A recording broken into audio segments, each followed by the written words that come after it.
ایک بزرگ کی بات یاد آ گئی، بڑی پیاری بات انہوں نے کہی. کہتے ہیں اپنی زبان کو کلمے کا عادی بناؤ، روز پڑھا کرو، زیادہ پڑھا کرو، کیونکہ ایک وقت آئے گا جب زبان بھاری ہو جائے گی، جب سکرات کا عالم ہوگا، اس وقت الفاظ مشکل سے ادا ہوں گے، مگر جس کی کلمہ پڑھنے کی عادت ہوگی اس وقت بھی اس کی زبان پر کلمہ جاری ہو جائے گا.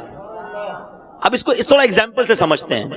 کچھ لوگوں کی گالیاں دینے کی عادت ہوتی ہے، معاذ اللہ بری باتیں کرنے کی عادت ہوتی ہے. اب ایسے لوگ جب کہیں گاڑی میں جا رہے ہوتے ہیں، موٹر سائیکل پہ جا رہے ہوتے ہیں، اور اچانک کوئی گاڑی سامنے سے نکلتی ہے اور بریک لگانا پڑتا ہے، ایکسیڈنٹ سے بچتے ہیں، ان کی زبان پر کیا نکلتا ہے؟ ان کی زبان پر اس وقت بھی گالی نکلتی ہے. جھٹکا لگتا ہے تو وہی نکلتا ہے جو اندر ہوتا ہے. اور ماشاءاللہ جن کی زبان پر کلمہ یا رسول اللہ یا غوث اعظم بزرگوں کی باتیں ہوتی ہیں، اگر ایسی کوئی کیفیت ہوتی بھی ہے، اچانک سے بریک بھی لگتا ہے، تو الحمدللہ ان کی زبان پر کلمہ پاکی جاری ہوتے دیکھا، یا رسول اللہ کی صدا بلند ہوتے دیکھی، یا غوث اعظم زبان سے نکلتے دیکھا. کیوں؟ کہ ان کی زندگی اس ذکر میں گزر رہی ہے.